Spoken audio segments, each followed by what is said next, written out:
Hello and welcome to Quilting with Lori. Today I have a quick little project here I want to share with you using jelly roll strips. You might have a stash of jelly roll strips, as I did. I keep mine in containers. These were on my 2.5-inch strips. I also have a Moda jelly roll here that I could use, but I am going to use my scraps here today, and I'm going to show you how you can make a beautiful quilt and use up those strips. So here are two blocks. This is a pattern that I'm calling Woven in Time, and I will have this pattern ready on my website this weekend. I hope to have it on there by tonight or tomorrow morning. I'll have a link below in the description box to my shop on my website, and when I get the pattern done, I'll even have the link for that. It'll be a hard copy pattern or a PDF if you like, but it's a beautiful way to use up your scraps or even Christmas fabrics if you're wanting to make a Christmas beautiful laptop for a Christmas present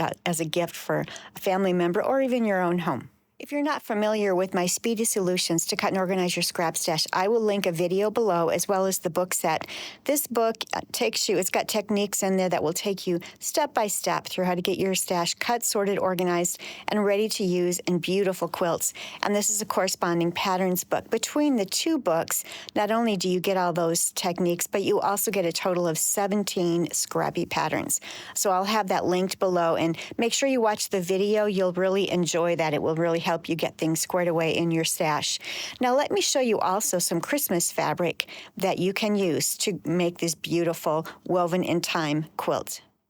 Here are 4 blocks that I put together using this technique, and it's beautiful. It looks like it's all woven together here, intertwined. So those are just 4 blocks. I did turn, the blocks are identical. I just turned the white blocks to create the square, and the pattern will show you how that's done.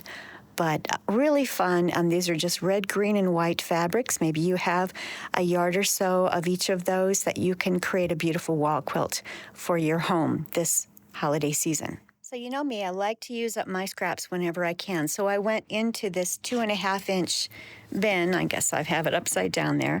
And I like to mark all of my bins with what is inside. And it's nice if you put those markings all the way around the container.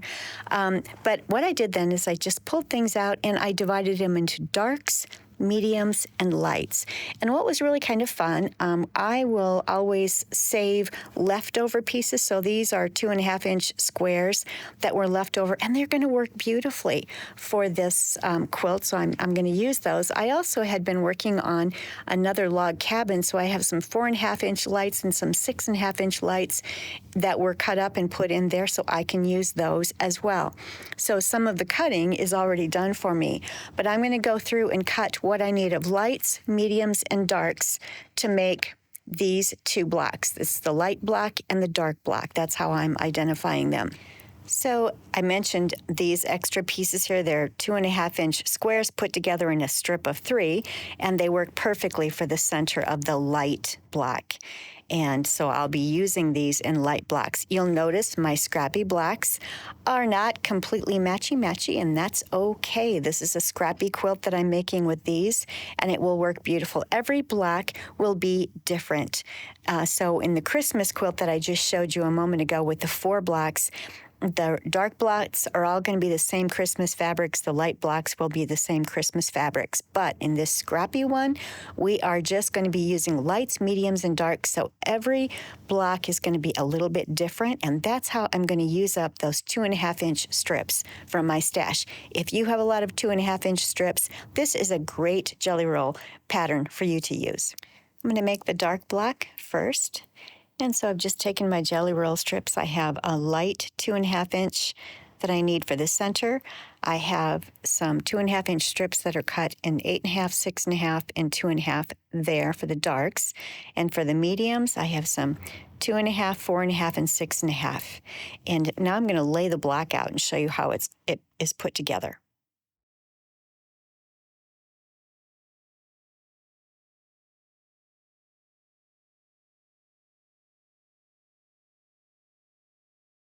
We're going to start in the center with these 3 2.5-inch squares. They're going to be sewn together.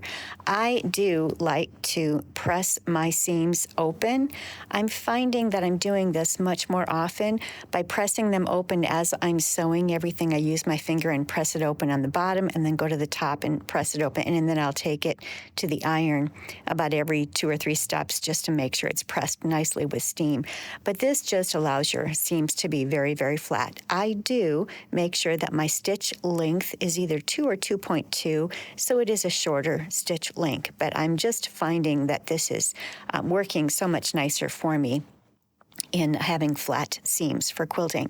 So you're going to start in the center, putting those 3 together. It's kind of like putting it in a log cabin fashion, but not exactly. So you start here, those 3 go together, then this is going to get sewn to the bottom of that, and then we're going to be sewing these 2 to the bottom of that. So we'll have this as a unit, then this piece will get sewn there, and then this piece will get sewn to this entire unit. And then we're going to sew these 3 pieces together. It will get sewn to the side. And then these 3 pieces up here will get sewn to the top. Once all of the seam allowances are inside each of these units, it all fits together beautifully. Let me show you piece by piece. I've just started in the middle with these 3 2.5-inch squares, and I am simply pressing them open. It's going to be hard for me on camera here to get these open here, but there we go. And press them front and back with my fingers. So I finger press them first so that they're open. And that's the first step. Now we need to sew it to this. What you have to be careful of is that you're attaching the parts and pieces to the correct side. Often if you find that something's not looking right, it's because you've put something together toward the center on the wrong side. So I'm going to go ahead and make sure that this goes right here. I'm going to sew that, and then we're going to attach these 2 at the bottom. And I'll show you that here in just a minute. So I have that unit sewn to the bottom log there. I finger pressed my seams open. Now I'm going to sew these 2 pieces together, and they will be attached to this bottom log. Now, as you can see, these 2 can be sewn to the bottom there. Be careful that you don't accidentally do that. Make sure that that dark log here is sewn just like this, with a dark square here and a medium square there. All right, so I have this unit sewn together. It looks kind of funny right now, but it will now attach to this piece on the side, and then that unit's done, and then we'll attach this one to the top. Let me do these 2 units, and I'll be right back. I finished putting this unit together. So we started in this area right here with those 3. We added this log, then we added these 2 pieces. Then we added this to the side, then we added this to the top. I have pressed everything. All of the seams are pressed open. And I've steamed it now at the iron as well. Now we are ready for these 3 pieces right here. Once they get sewn together, they will fit up against this side of the unit. So let me sew those, and I'll bring it back and show you what it looks like. We are close to being done here. Block is beginning to take shape. Now we just have this last top row right here. So I'm going to sew that with that and with that.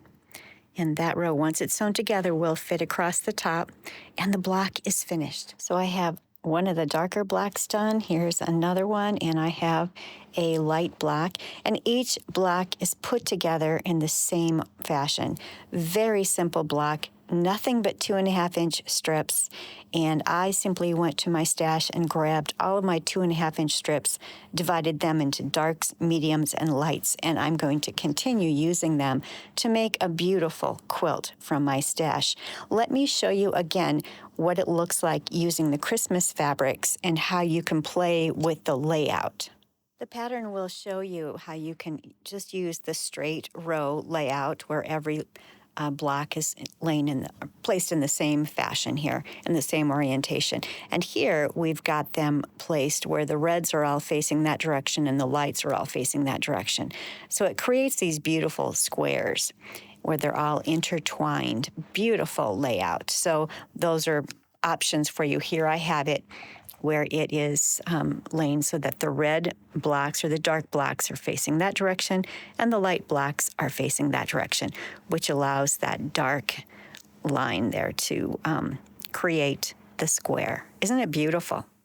The 4 blocks are sewn together, ready to go. I could use this as a centerpiece on my table, but I think I'm going to continue. I want to make this into a wall quilt, maybe even a lap quilt for my couch.